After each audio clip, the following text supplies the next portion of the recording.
सभी को राधे राधे। दर्शकों, सभी का स्वागत है हमारे मंच पर। दर्शकों, आज एक महिला की समस्या पर चर्चा करेंगे।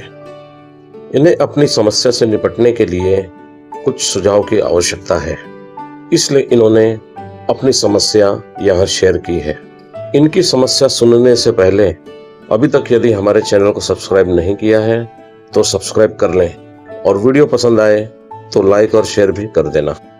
तो चलिए अब इनकी समस्या समझते हैं, जो कि नॉर्मली बहुत से पति पत्नियों की समस्या है। वह कहती हैं, मैं इतनी परेशान हूँ कि आधी रात को अपनी समस्या यहाँ शेयर कर रही हूँ। मुझे थोड़ा अजीब लग रहा है, लेकिन मुझे नींद नहीं आ रही है। मैं अपनी शादीशुदा जिंदगी से मानसिक तौर पर बहुत ही परेशान हूँ। मैं जॉब में हूँ और बिजी रहती हूँ, लेकिन जब घर आती हूँ तो बहुत तनावग्रस्त हो जाती हूँ। 2 बच्चे भी हैं, लेकिन फिर भी मेरी ये हालत है। मैं सदस्यों से कोई तरीका जानना चाहती हूँ जिससे मैं हमेशा बिजी रहूं।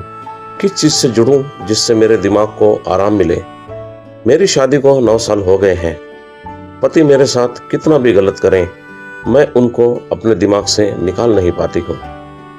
मैं बहुत तनाव में थी, लेकिन यहाँ शेयर करके ही बहुत रिलैक्स फील कर रही हूँ कि मुझे जरूर कोई सुझाव मिलेगा। मैं जल्दी किसी से अपनी परेशानी शेयर नहीं कर पाती हूँ। मेरे मायके वाले भी अब मेरी बात सुनना नहीं चाहते। रोज एक ही बात सुनते सुनते मेरी सारी सहेलियां भी मेरी बातें सुनकर बोर हो चुकी हैं। मैं अब किसी को बताना भी नहीं चाहती। सिर्फ अपनी जिंदगी में इतना व्यस्त होना चाहती हूँ कि पति का भी ख्याल न रहे। मुझे रहना तो इसी पति के साथ है, क्योंकि मेरे बच्चे अभी छोटे हैं और उन्हें मेरी जरूरत है। मेरे पति हर बार मेरा दिल दुखाते हैं और मैं बार बार उनको माफ कर प्यार करने लगती हूँ।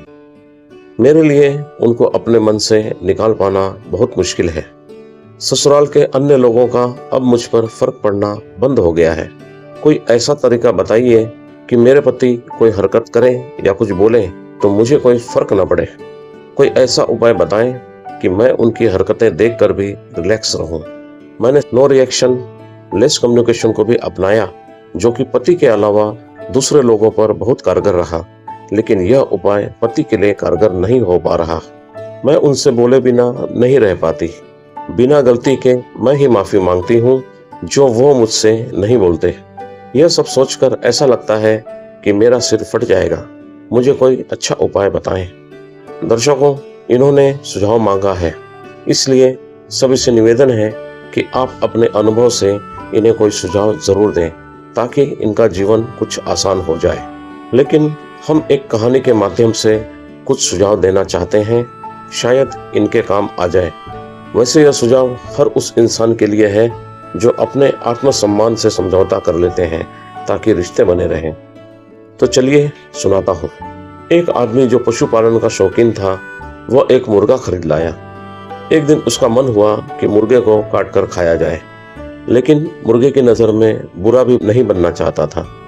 इसलिए उसने मुर्गे को मारने का बहाना सोचा और मुर्गे से कहा, तुम कल से बांग नहीं दोगे, नहीं तो मैं तुम्हें मार डालूंगा।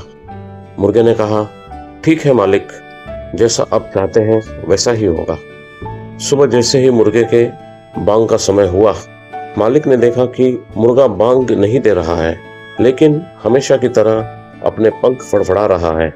मालिक ने अगला आदेश जारी किया कि कल से तुम अपने पंख भी नहीं फड़फड़ाओगे, नहीं तो मैं वध कर दूंगा। अगली सुबह बांग के समय मुर्गे ने आज्ञा का पालन करते हुए अपने पंख नहीं फड़फड़ाए, लेकिन आदत से मजबूर था। अपनी गर्दन को लंबी किया और उसे उठाया। मालिक ने परेशान होकर अगला आदेश जारी किया कि कल से गर्दन भी नहीं हिलनी चाहिए। अगले दिन मुर्गा चुपचाप मुर्गी बनकर सहमा रहा और कुछ नहीं किया।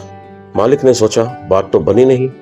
इस बार मालिक ने भी कुछ ऐसा सोचा जो वास्तव में मुर्गे के लिए नामुमकिन था। मालिक ने कहा कि कल से तुम्हें अंडे देने होंगे, नहीं तो मैं वध कर दूंगा।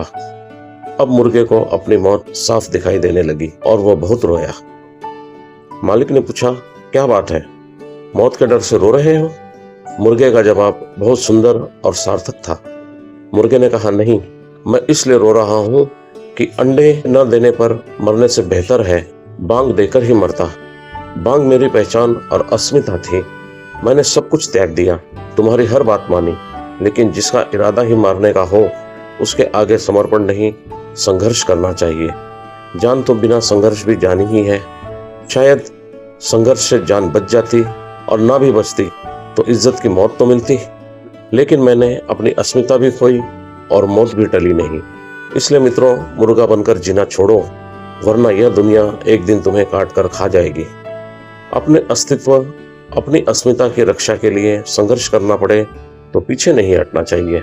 लेकिन हाँ, एक बार विचार जरूर कर लेना कि कहीं कुकर्म को ही आपने अपनी अस्मिता या अपना अस्तित्व नहीं बना रखा है, जो समाज के लिए हानिकारक है, या आप किसी और से अपने लिए वैसी उम्मीद नहीं करते जो आप कर रहे हैं।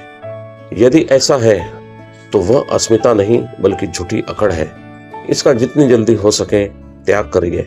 और फिर भी आपको लगता है कि मैं कितना भी गलत हूं, लेकिन हम अपने घमंड का त्याग नहीं कर सकते, तो सबसे पहला काम है उस रिश्ते का त्याग करना, क्योंकि यह रिश्ता एक दिन टूटने ही वाला है। यदि आप खुद को बदल नहीं सकते तो आपको भी अपने लिए किसी को बदलने का कोई हक नहीं है। और यह बात केवल मुर्गे तक सीमित नहीं है, हम पर भी लागू होती है। इस पर विचार अवश्य करिएगा। दर्शकों, यदि इस वीडियो से कुछ सीखने को मिला हो तो वीडियो को लाइक और शेयर जरूर करें, और हमसे जुड़े रहने के लिए चैनल सब्सक्राइब नहीं किया है तो सब्सक्राइब कर लें। दर्शकों, आज के लिए बस इतना ही। अब आपसे वीडियो समापन की आज्ञा चाहते हैं। जल्द ही मिलते हैं फिर एक नई वीडियो में, नई कहानी और नए मुद्दे के साथ। तब तक आप खुश रहें, स्वस्थ रहें और सुरक्षित रहें। अभी तक हमसे जुड़े रहने के लिए आपका बहुत बहुत धन्यवाद। आपका दिन शुभ रहे। सभी को हमारी राधे राधे।